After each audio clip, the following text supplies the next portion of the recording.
The old, ivy-covered buildings and the overcast sky gave. Briarwood College had always been shrouded in mystery and legend. The campus a foreboding atmosphere. As I walked to my new dorm, a sense of unease settled over me. My dorm room was small and dimly lit, with a large, antique mirror hanging on the wall. The room had an old, musty feel to it, as if it hadn't been touched in years. As I unpacked, I couldn't shake the feeling of being watched. The first night, I couldn't sleep. Shadows seemed to move on the walls, and I heard faint whispers that I couldn't quite make out. It felt like the room was alive, watching my every move.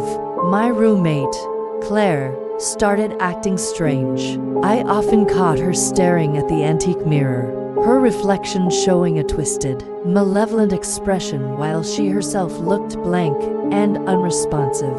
It was as if something had taken hold of her. Desperate for answers, I contacted a local paranormal investigator. One night, he and a small group of my friends gathered in the dorm room. He set up equipment like EMF meters and cameras, determined to uncover the source of the disturbances. The footage revealed ghostly figures and strange shadows moving around the room. The investigator explained that Briarwood College was built on the site of an old mansion where a series of dark rituals had taken place. The spirits of those who had suffered were still trapped, their anger growing with each passing year. Determined to free Claire from whatever had possessed her, the investigator prepared for an exorcism. He set up candles and drew protective symbols around the room. The atmosphere was tense, and fear was etched on all our faces. The exorcism was terrifying.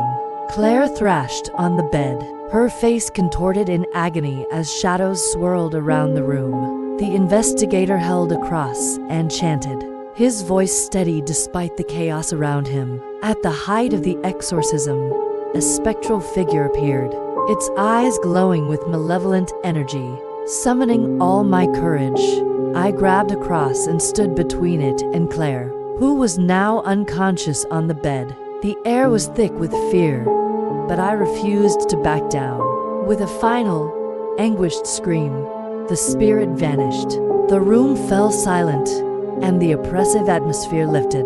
The investigator and I checked on Claire, who was now peaceful and slowly regaining consciousness. As the sun began to rise, casting a warm glow into the room, we knew the nightmare was over, but the experience had left its mark on all of us, a chilling reminder of the darkness that lurks just beyond our world.